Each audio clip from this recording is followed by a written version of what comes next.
Welcome to Wednesday session of the fourth session of my 5-week course in investment real estate. I'm glad you're here with us. And today's topic, we are going to be discussing how to analyze a property for flip or for rental. And I'm going to summarize the points that the attorney made last night on the full 1-hour broadcast about when to use an LLC versus your own name, and also the red flags for new construction and condos and why using an attorney is so critical for those kinds of properties.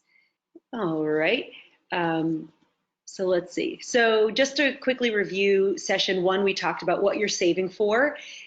So when we're thinking about building wealth, and sometimes it takes some sacrifice or some careful planning, you want to have your end goal in mind. Is it for retirement? Is it to pay for kids' college?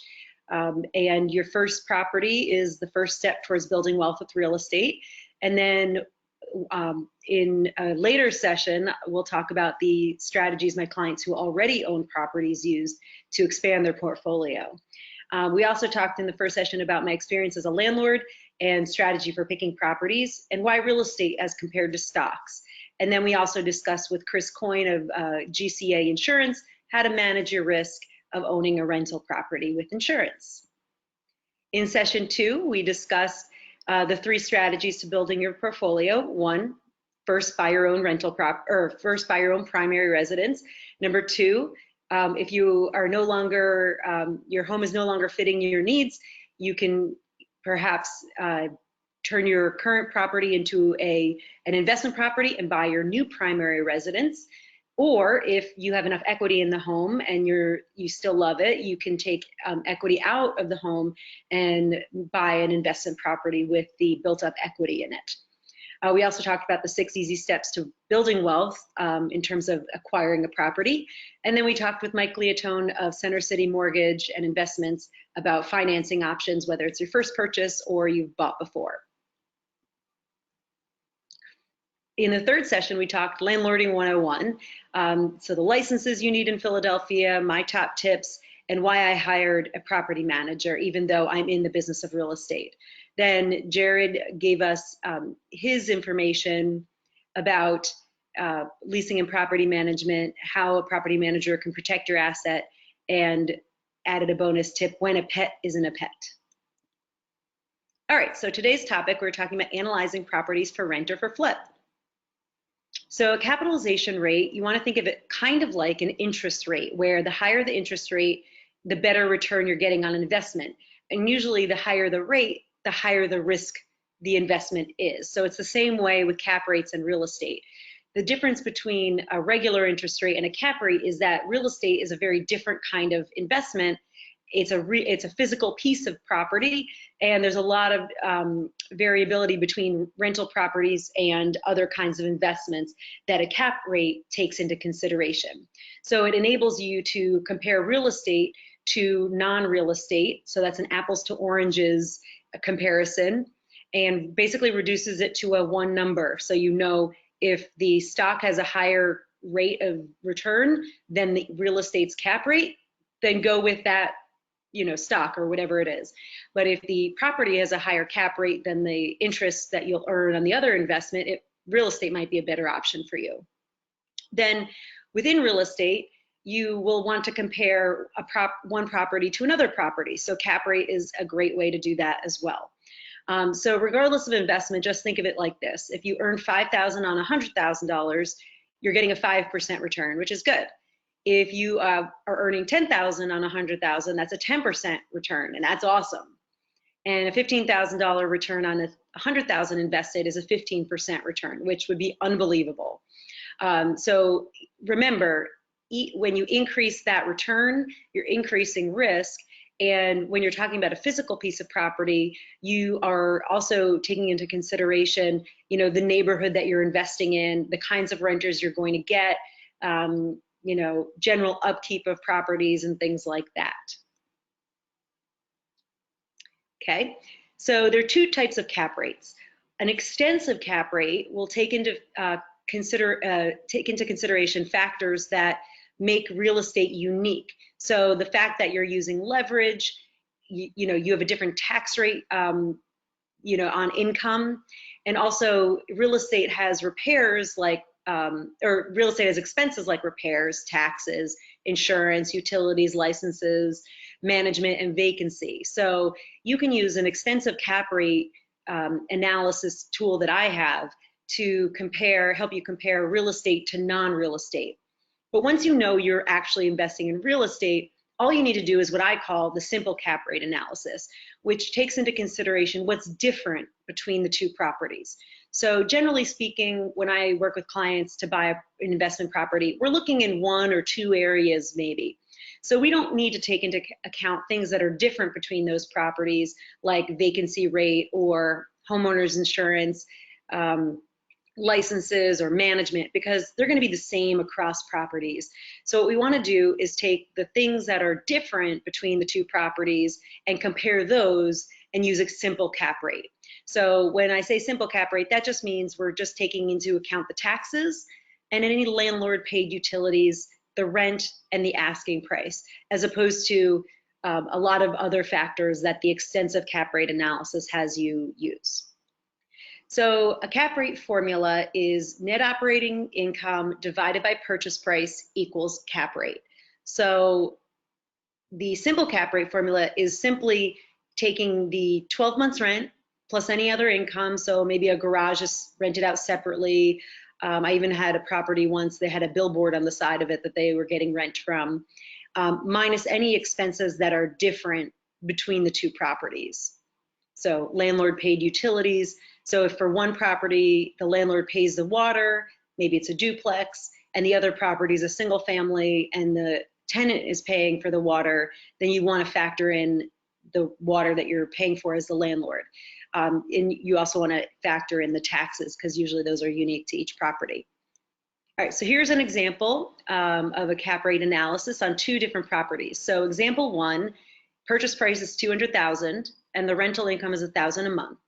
The taxes are $2,200 a year, and you're paying $600 of water a year, and the electric's $300 a year. In Philadelphia, that would most likely be because this, let's say, is a duplex, and the water is included in the rent, and then there might be a common area light that is being paid for by the landlord, or like exterior lights, hallway lights, so that electric is being paid by the landlord. So the net operating income would be 1,000 times 12 minus 2,200 minus 600 minus 300. So that net operating income is 8,900. And you divide that by the sales price of 200,000 and it's 4.45%.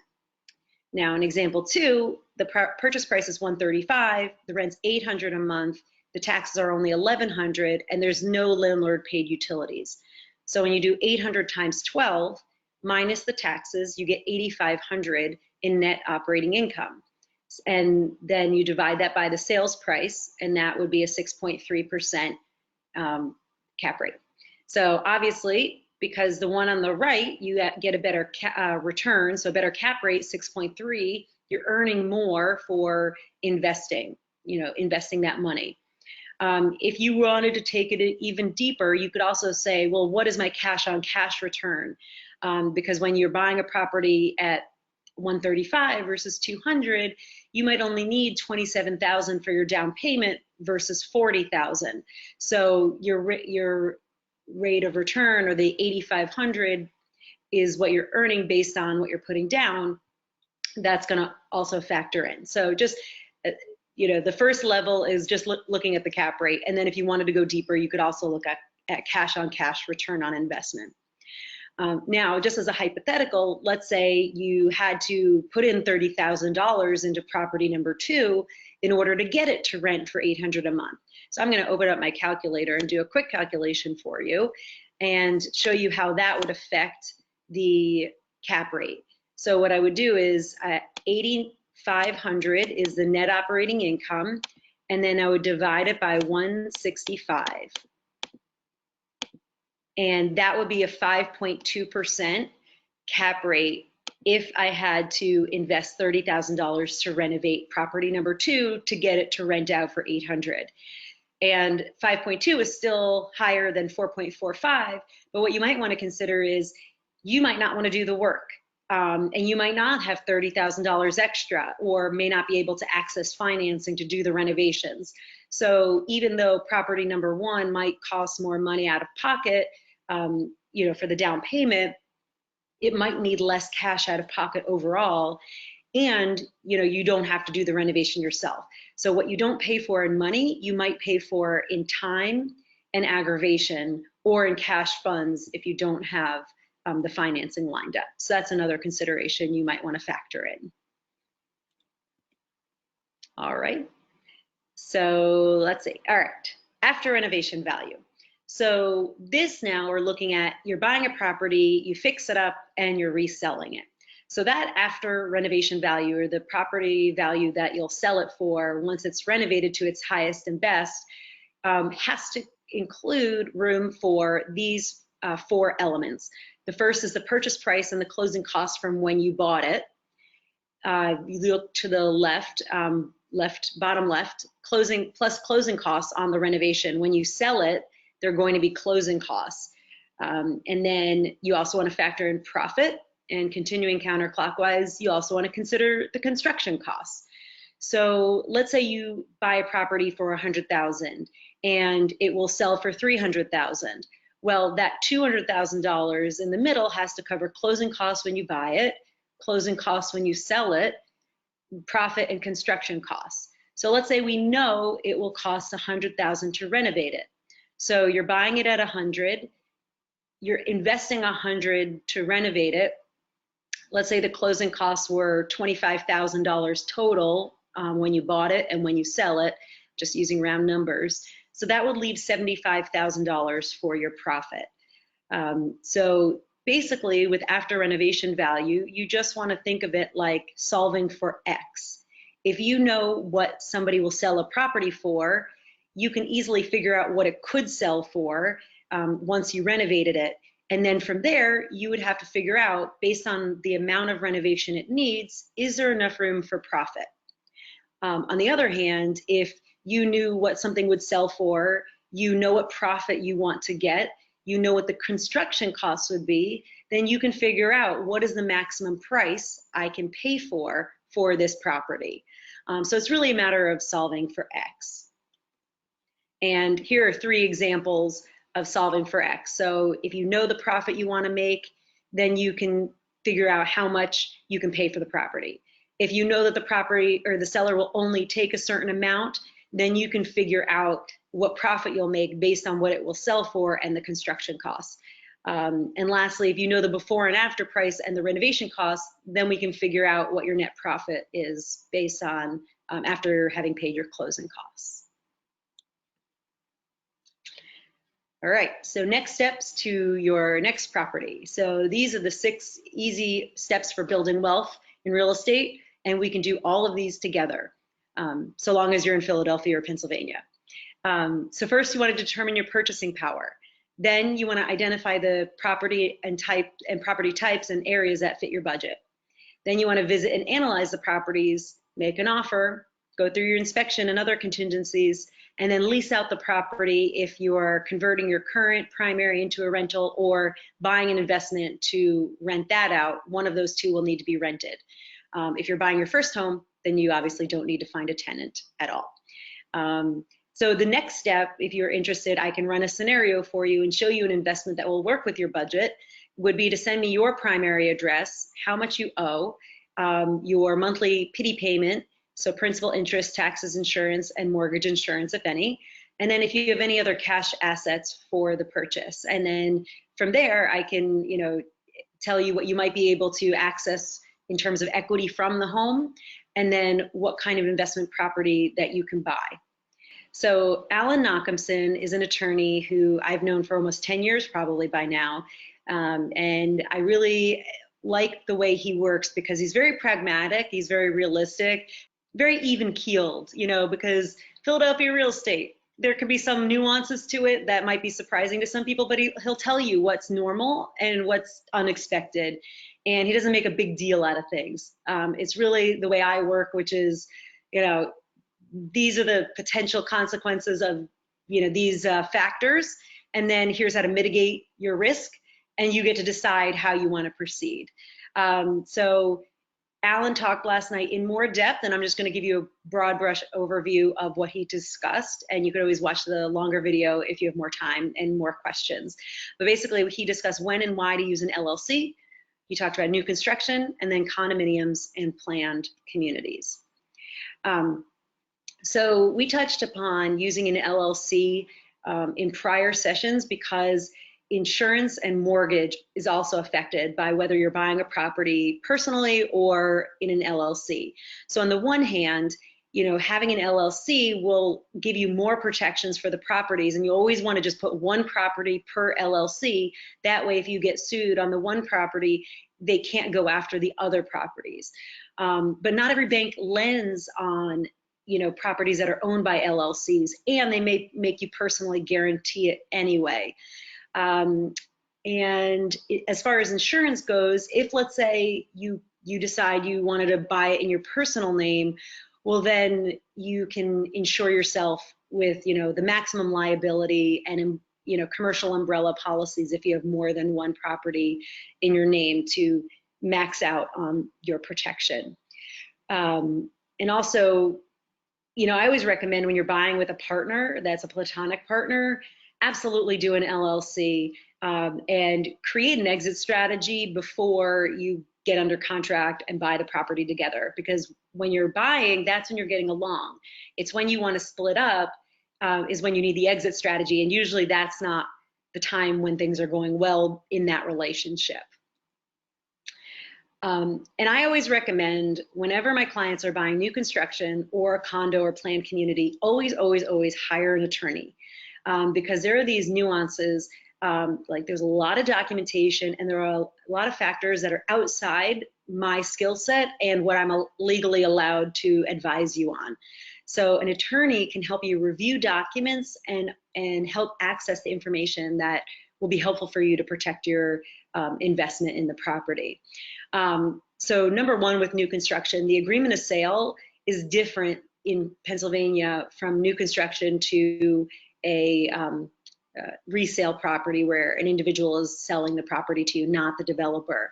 And specifically, when you buy it and it's being built to code, inspected by the city, and you're being offered a 1-year builder warranty, there's no way to inspect the property and terminate the contract.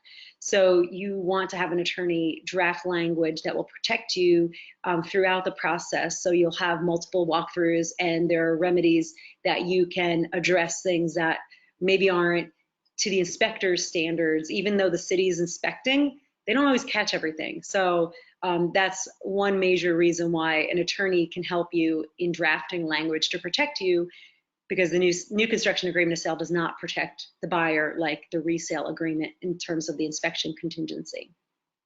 Another factor is the builder's warranty. So you don't want to get the builder's warranty at closing because you don't really know what the builder's covering. And sometimes these warranties, well, first of all, there's no template for this. And sometimes it's just as important what's being left out as what's put in. So the attorney who's looked at hundreds or thousands of these will know exactly, what the benefits and the drawbacks to the specific builder's warranty you are being offered. Tax abatement. So in Philadelphia, where there's a tax abatement, the seller has to be fully compliant with taxes, their own taxes and utilities that they owe to the city and the municipal utilities. So if they're not tax compliant or paid up with the city, then they could get denied. They also have to file for the tax abatement in a timely fashion.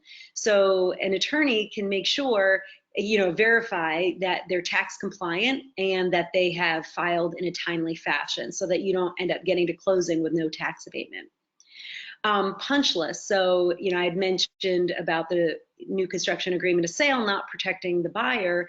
An attorney is going to help you, time those pre-settlement walkthroughs, make sure the property is complete rather than substantially complete.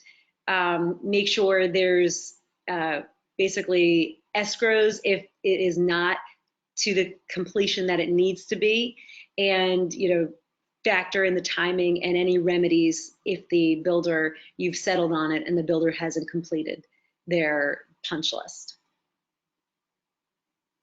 All right, condos and planned communities. So both condos and planned communities have a homeowners association, so that's what HOA stands for. And a planned community, for example, might be where I used to live, where there's 9 row homes in a row, or 9 houses that all front on the street, and you own the land and the house.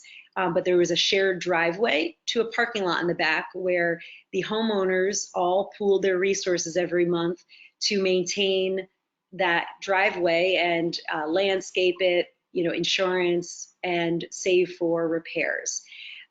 So a homeowners association basically is sharing in some common elements, whereas a condo, think of it like a box in the sky, like where I live now. It's more like an apartment where I own my condo, and I am part owner of all of the common elements, including the land and the roof deck and the exterior.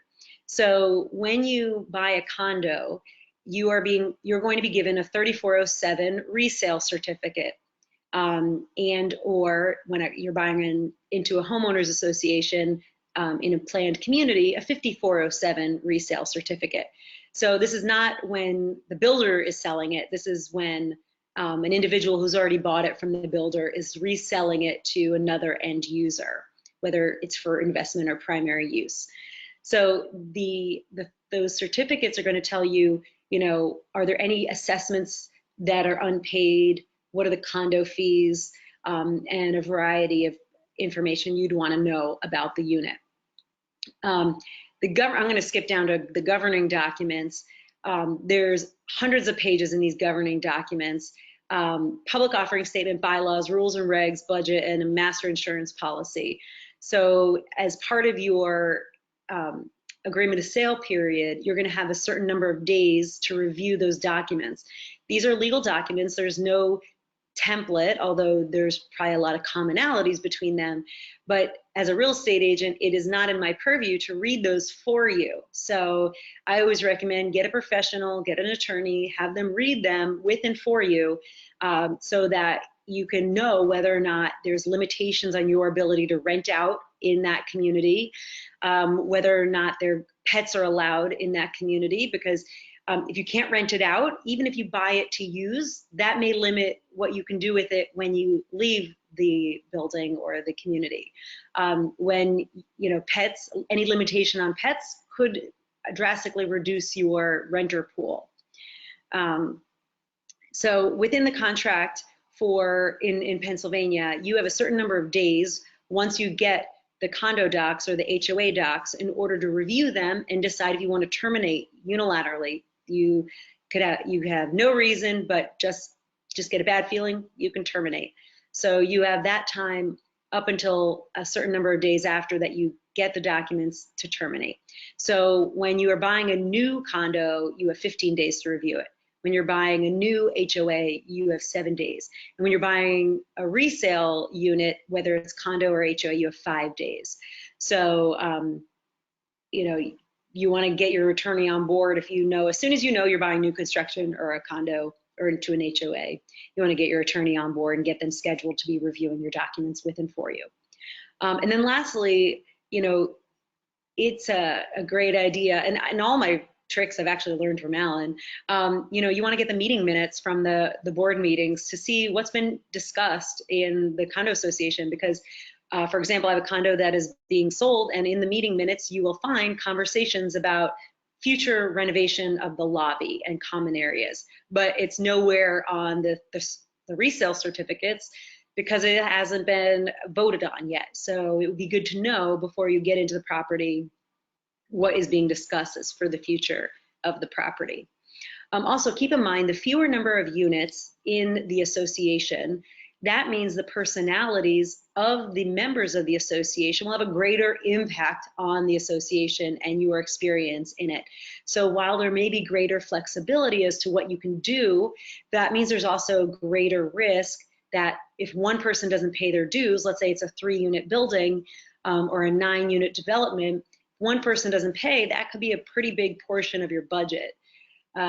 If you are buying into a community of 100 homeowners, let's say, or 100 condos, well, you have one bad apple, they're not going to rot the barrel. But you may have less flexibility as to exterior changes you want to make to your unit, or the number of pets, or whether you can rent out the units. So you want to take both of those factors into consideration. So you can email or call Alan Nachemson at the contact information here. You can also visit his website. He's won tons of awards locally, and I think has been named like a rising star for so many years. I think he's a star already, actually. And you can read articles that he's written on his website. I want to make a plug in Philadelphia. If you have an extra bedroom in your house, if you're like most of my clients who love to give back to the community and have an extra bedroom, and you can host a family or a guest who is coming to visit one of our area hospitals, this would be a great way to give back to the community with a resource that you already have. All right. In 2 weeks, our last of the series sessions will be taking place. So we're going to be talking about self-directed IRAs. So rather than your IRA investing in stocks, bonds, mutual funds, you can say, I'm going to invest it in real estate, which is a really cool alternative to investing in markets and using your retirement funds if you are contributing to one. We'll also talk about 1031 tax deferred exchanges. So if you already own rental properties, you can sell it and buy into a new property without paying capital gains taxes on it using the 1031 tax deferred exchange. So we'll be talking about those topics in 2 weeks. And here's a list of all the speakers, of course, their contact information. Mike actually did leave Center City Mortgage to go live and work closer to home. So Amy Dolan, who's also a great loan officer, here's her contact information at Center City Mortgage. And then, of course, Jared Gruber, Alan Nachemson, and Ryan Fisher is our guest speaker in 2 weeks. And then me. And then lastly, more resources for you. So the Millionaire Real Estate Investor, Hold, and Flip are great resources from kellerinc.com to help you on your investment journey. And that's it. Thank you so much for watching today. And if you have any questions, just call me, 215-431-5431, or email Stacy@phillyliving.com. Have a great day.